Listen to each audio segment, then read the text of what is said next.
Bienvenidas y bienvenidos a Al Filo de la Voz, aquí en Al Margen. El día de hoy nos encontramos reunidos con el maestro Francisco Martínez Ramírez. Qué gusto estar con usted. Al contrario, el gusto es mío. Y vamos a seguir platicando sobre temas jurídicos. En programas anteriores, si los han podido ver, estuvimos platicando acerca de la reforma indígena. En esta ocasión vamos a platicar acerca de un tema fundamental que tienen que empezar a abordar muchas personas, sobre todo alumnos, juristas, operadores del derecho en general, que es la perspectiva de género y la interseccionalidad. Para eso nos acompaña hoy el maestro Francisco Martínez Ramírez, quien es licenciado en Derecho por la URCE, maestro, ha cursado varias maestrías, concretamente dos, una por la Universidad de Perugia, sí, Italia, y otra por la Universidad Panamericana de la Ciudad de México, y ha cursado diplomados también en Derechos Humanos por la Universidad de España, la Universidad Jaén en España, y pues se ha desempeñado como en múltiples cargos de la función jurisdiccional, como es secretario auxiliar, oficial judicial, secretario en el primer tribunal colegiado en materia civil y administrativa, y en muchos tribunales colegiados. Entonces es una persona sumamente experta en estos temas y que los ha trabajado también en otros ámbitos y que colabora en muchos espacios de opinión pública, sobre todo para la creación de la Constitución de Oaxaca, la que se está desarrollando en estos momentos, y pues es un placer tenerlo con nosotros el día de hoy, maestro. Al contrario, es un gusto, Antonio, estar aquí contigo, con tu auditorio, compartiendo el conocimiento que creo que es universal y que creo que todos debemos tener acceso. Pues brevemente, para iniciar la conversación, ¿cómo debemos entender la perspectiva de género y la interseccionalidad? Creo que lo primero es precisar los conceptos, ¿no? Claro. Sí, esta figura de perspectiva de género e interseccionalidad es muy interesante porque lo que busca o lo que pretende es fortalecer esa igualdad, que no haya una discriminación. Y lo mismo con el tema de interseccionalidad, que están concatenados. Me explico un poco.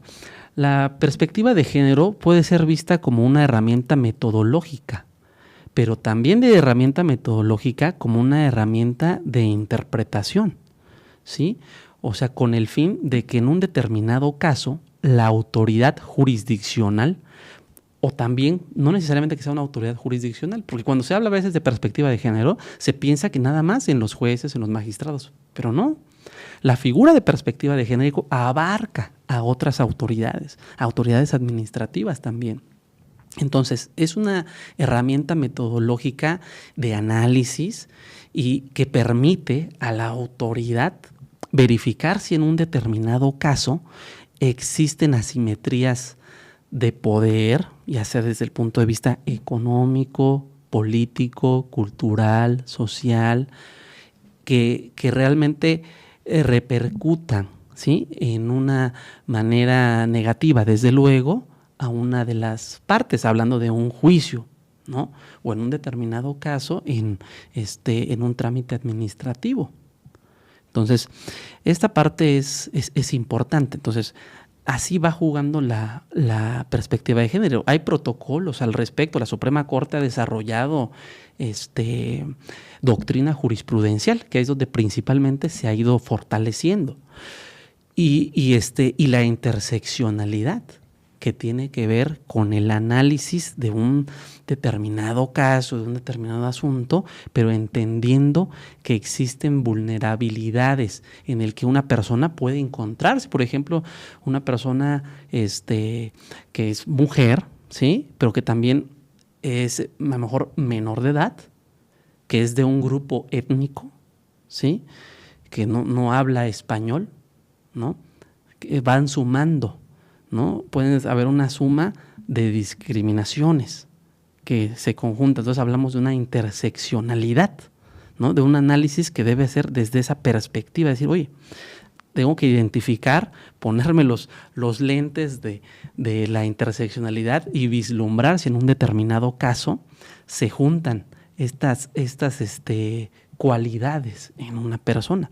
Pero para poder hablar, yo creo que de una perspectiva de género y de una interseccionalidad, hay que entender el problema. Yo creo que para entender el problema hay que tomar en cuenta que la mujer ha sido históricamente discriminada, ¿no? Desde cientos de años, no solo en México, sino en el mundo. Podemos ver a lo mejor en Francia, quiero resaltar un punto importante que sucedió, por ejemplo, en 1789, desde el punto de vista jurídico, se da la Declaración de los Derechos del Hombre y del Ciudadano, pero literalmente fueron del hombre, no fueron de la mujer, nada más del hombre. Tuvo que venir una mujer, Olympe de Gouges, en 1791 a proponer la Declaración de los Derechos de la Mujer y de la ciudadana, desde luego, ¿no? Quien desafortunadamente, pues también por defender derechos de un grupo político de los girondinos de aquel entonces, fue guillotinada, ¿no? Tuvo que subir al cadalso. De hecho, ella decía, si toda mujer sube al cadalso, ¿no? ¿Por qué no tiene derecho, no tiene ese acceso a tener un puesto político? Ella también estaba en contra de la esclavitud. Bueno, ella fue una guerrera, podríamos así decirlo, ¿no? De defensora de los derechos. Entonces, las mujeres han pasado por cientos, por miles de tipos variados de discriminación, de prejuicios, de estereotipos, ¿no? O sea, han tenido que sufrir muchas veces ese tipo de cargas desde el punto de vista educativo. ¿No? Lo vemos con Sor Juana Inés de la Cruz, por ejemplo, ¿no? Que tenía que pasarse de hombre, ¿no? Para que de alguna forma tuviera mayor acceso a su preparación. Y bueno, además, yo creo que esto no ha terminado. Actualmente las mujeres siguen sufriendo violencia, ya sea violencia intrafamiliar, violencia laboral, violencia económica, violencia política. Pues vemos los casos de las Juanitas, ¿no? En materia electoral, ¿no? Que tuvieron que al final del día surge ese caso porque pues las hacían a un lado, ¿no? Políticamente. Entonces, las mujeres todavía, ¿no? Creo que también el trabajo está de parte de los hombres. Entonces, por eso digo, bueno, para hablar de perspectiva de género y de interseccionalidad, hay que entender cuál es el problema. Y el problema ha sido, pues sí, social, pero también jurídico, ¿no? Yo te traigo también en la mesa un asunto que resolvió la Suprema Corte de Justicia de la Nación. Me parece que es el amparo en revisión 208/2016, ya acá lo anoté para no confiar en la memoria, de la ponencia del ministro Arturo Saldívar de lo de la REA. Ese es un ejemplo de una discriminación normativa, ¿sí? Porque hay discriminación social, pero también hay discriminación normativa, discriminación desde el punto de vista jurídico. ¿Qué pasó ahí en ese caso? Ese caso es muy interesante porque resulta que una familia, un padre, una madre de 2 niñas que nacen con menos de 1 kilogramo, ¿sí? Pues tienen que recibir cuidados de terapia intensiva y tienen que hacer todos los trámites administrativos que lleva cualquier persona al nacer. Y para registrarlas, decían la mamá y el papá de las niñas, bueno, queremos registrarlas primero con el apellido paterno, pero de la mamá, ¿sí? No del papá, sino de la mamá. Y el oficial del registro civil se negó. Dice, no, porque la normatividad en este caso se desarrolla en la Ciudad de México. En el Código Civil, dice del artículo 58, establece que debe ser primero el del varón y después el de la mujer. Así más o menos lo establecía, ¿no? Digo, palabras más, palabras menos, pero ese era el contenido normativo. Ahorita ya cambió el texto, pero en ese entonces así estaba. No les quedó de otra a los padres que aceptar esa situación. ¿Por qué? Porque se necesitaba un registro, un acta de nacimiento para poder llevar a cabo todos los trámites administrativos que tenían que llevar a cabo por la situación tan delicada de salud que padecían sus hijas. Entonces, pues los padres se encontraron en una situación que no pudieron evitar. Tuvieron que registrar a sus hijas con el apellido paterno del padre en primer lugar y después el apellido paterno de la madre en segundo lugar. Derivado de esas circunstancias fue que se promovió un juicio de amparo que conoce un juez de distrito, se concede el amparo, pero que termina llegando a la Suprema Corte de Justicia de la Nación. Y la Suprema Corte de Justicia de la Nación, pues considerando el derecho a la familia, el derecho a la vida privada, ¿sí?, de los padres en relación con los menores, es que determina confirmar y conceder el amparo a los padres. ¿Para qué efecto? Para el efecto de que ellos pudieran decidir qué apellido podía ir en primer lugar, ya sea el del padre o de la madre, ¿no? Entonces, este es un precedente importante y un ejemplo de discriminación normativa, ¿no? Y como señalé, pues hay discriminación normativa, discriminación social y de otros tipos, pero que debemos de estar alerta, ¿no? ¿Qué es lo que se dijo también? Que había una discriminación por el género, ¿no? Resaltó la Corte, pues, que hay que estudiar también los asuntos desde la perspectiva de género. Si tú estás empoderando a una persona con el apellido en primer lugar, bueno, observa, ¿no? Ponte los anteojos y ve y digo, oye, acá pareciera que hay un empoderamiento más del hombre históricamente frente a la mujer en relación con el apellido. ¿Por qué no va el apellido de la mujer antes? ¿Y por qué la norma así lo establece? Desde luego que se analizó si era un fin constitucionalmente válido o no lo era, desde luego. Pero, pues vaya, este ejercicio constitucional, pues también abrió y dio pie a que posteriormente la legislatura de la Ciudad de México pues hiciera la reforma respectiva, ¿no? Y otros congresos a nivel nacional le siguieron. Entonces es un caso importante, ¿no?, donde la perspectiva de género apunta, ¿no? Yo creo que por eso lo traigo a colación, estimado Antonio. Justamente creo que das un punto clave. Muchas veces, al menos en la universidad, pues la perspectiva de género y la interseccionalidad no se tocan como tal porque a lo mejor no hay una materia específica o tienen que incorporarse, digamos que en cualquier materia, ¿no? Pero a veces eso no se hace o no hay el enfoque correcto para hacerlo y implica muchos cambios. Ya nos hablabas de los cambios normativos que hay que hacer, los cambios en la interpretación de los jueces que tienen que darse. Y a mí me gustaría que nos compartieras un poco, aprovechando que estás en estos temas, un poco de cómo se está percibiendo o cómo en la perspectiva de género y la interseccionalidad están, digamos que, presentes en la construcción de la nueva Constitución en Oaxaca. ¿Qué están observando?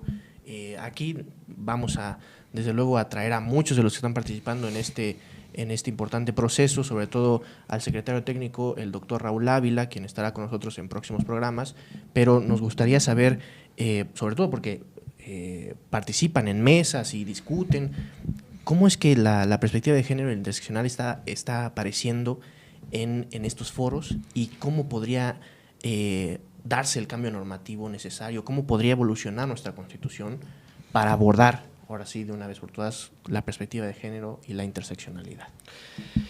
Muy interesante lo que dices, porque precisamente el titular del Ejecutivo Estatal, el gobernador Salomón Jara Cruz, hizo la propuesta, está haciendo la propuesta de hacer encuentros regionales y encuentros temáticos de participación social y ciudadana para poder encontrar los mejores puntos de vista, ¿sí?, sociales, jurídicos, que al final del día un grupo de trabajo, donde también estamos participando, y la comisión, desde luego, que la comisión es la encargada principal de revisar si efectivamente pues podría ajustarse esas propuestas a la Constitución.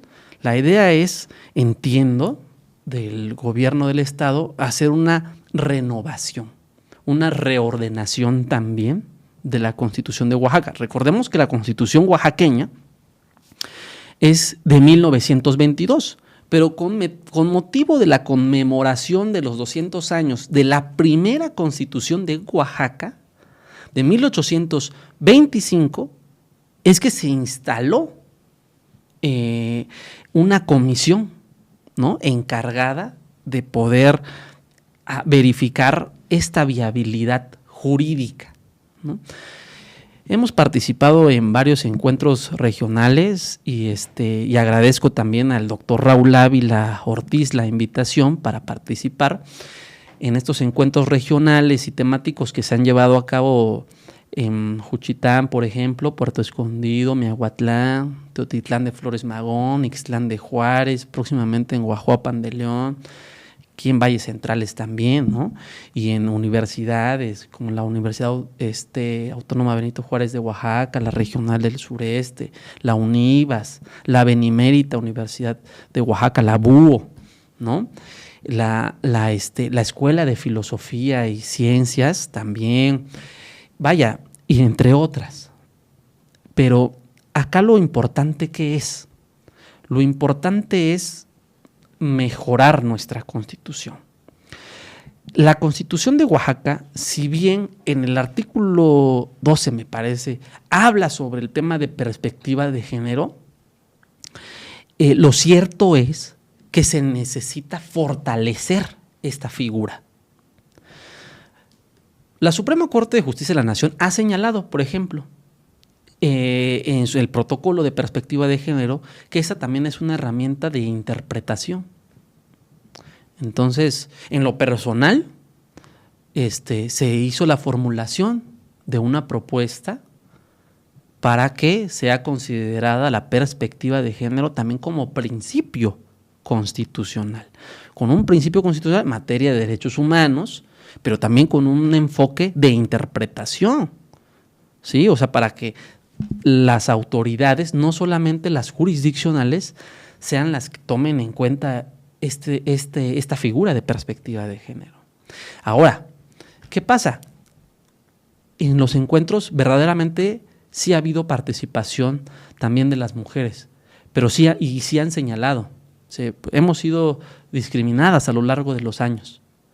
Ya, gracias también al apoyo de algunos otros hombres también, porque se requiere evidentemente de que todos nos juntemos y que todos participemos apoyando a las mujeres. Dice, nos hemos visto pues ya un poco más participativas, valga la redundancia, en las elecciones, en los puestos de escalafón, ¿no?, de los pueblos y comunidades indígenas, entre otros.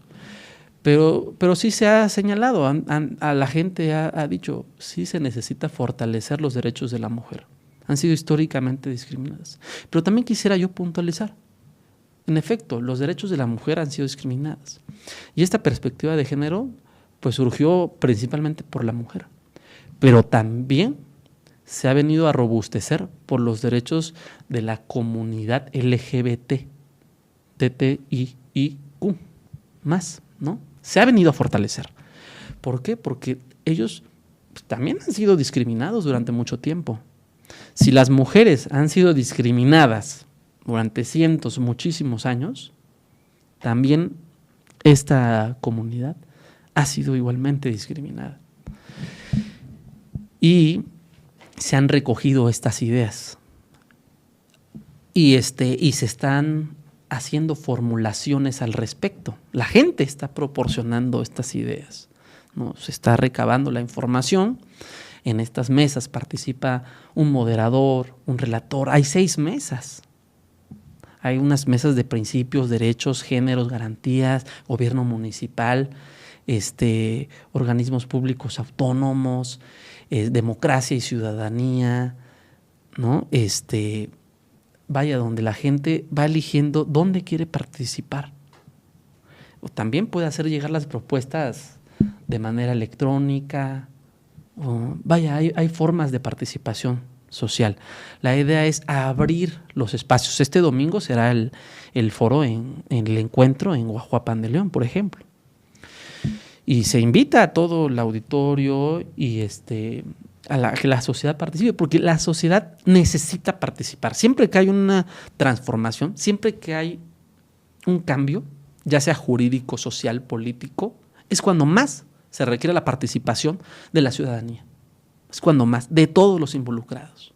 Entonces, se han recabado esas ideas, la perspectiva de género en lo personal se ha hecho presente también, y la ciudadanía también ha alzado la mano y ha dicho, oye, la perspectiva de género o la interseccionalidad, que es un tema que también muchas personas pues no conocen, pero habla también sobre la sobreposición, ¿no? O sea, de que encuentras un caso y por ejemplo, los casos que existen, ¿no?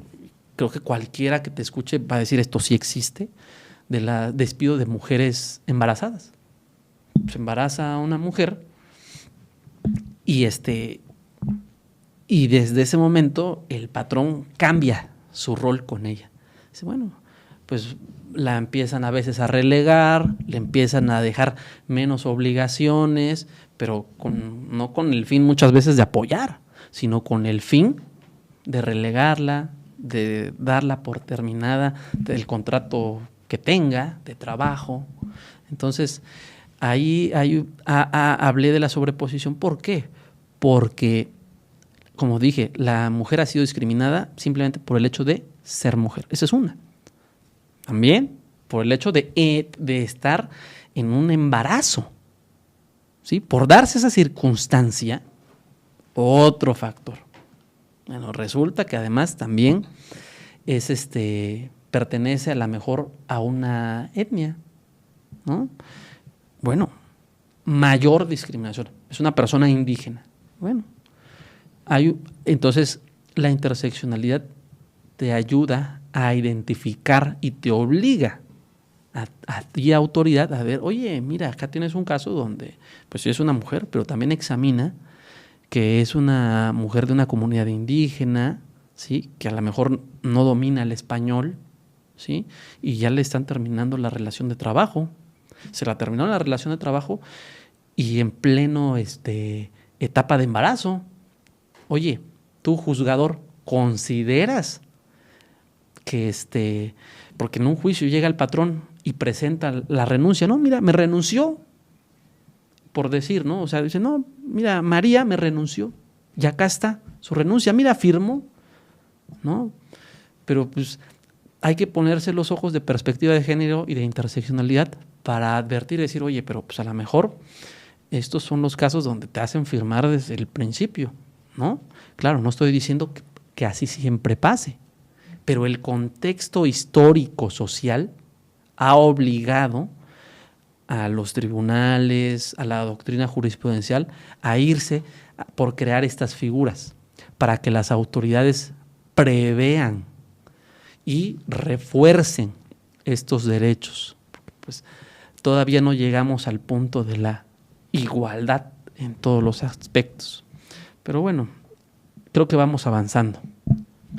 Pues le agradezco infinitamente que pues acepte la invitación, sobre todo para tratar de más temas de actualidad jurídica, como lo es esta cuestión de cómo se está dando el proceso para elaborar una nueva constitución y cómo el tema de perspectiva de género e interseccionalidad está apareciendo, ¿sí?, en este proceso, porque pues no es una cuestión de pues ir a las comunidades o ir a los foros y escuchar, sino hacer un proceso reflexivo, de crítica muchas veces, de autocrítica, ¿no?, y de entender que pues a lo mejor lo que existe no es suficiente y hay que cambiarlo, ¿no? Entonces, en ese sentido, le agradezco muchísimo que nos comparta un poco de su experiencia. Al contrario, ha sido todo un gusto.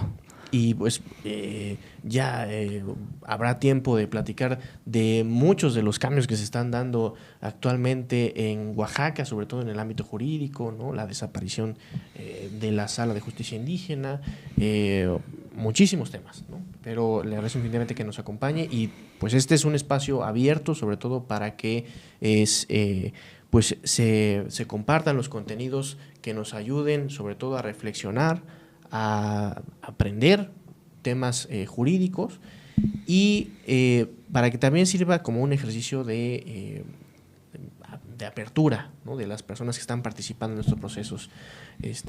Maestro, no sé si gusta agregar algo. No, pues te agradezco mucho y yo creo que este tipo de ejercicios son necesarios porque la comunidad de Oaxaca necesita enterarse de todas estas figuras y también pues de los cambios, en este caso que estamos comentando, que se está haciendo en la Constitución, ¿no?, que es el pacto más importante que tiene un Estado. Muchas veces se fortalece el documento político nacional, que es la Constitución Política de los Estados Unidos Mexicanos. Pero dejamos a un lado las constituciones de las entidades federativas. Debemos fortalecer, yo diría, el constitucionalismo estadual de los estados. Y este es un ejercicio que se está haciendo por parte del gobierno del estado que yo creo que es muy acertado en ese sentido. Fortalecer el constitucionalismo local. Pues muchísimas gracias por aceptar la invitación a este espacio y ojalá que pueda compartirnos en otra ocasión más de lo que está sucediendo y más del conocimiento que usted ha adquirido en toda su formación y desde luego en su participación en múltiples organismos jurisdiccionales. Le agradezco infinitamente de nuevo y pues aquí seguimos en Al Filo de la Voz, en Al Margen.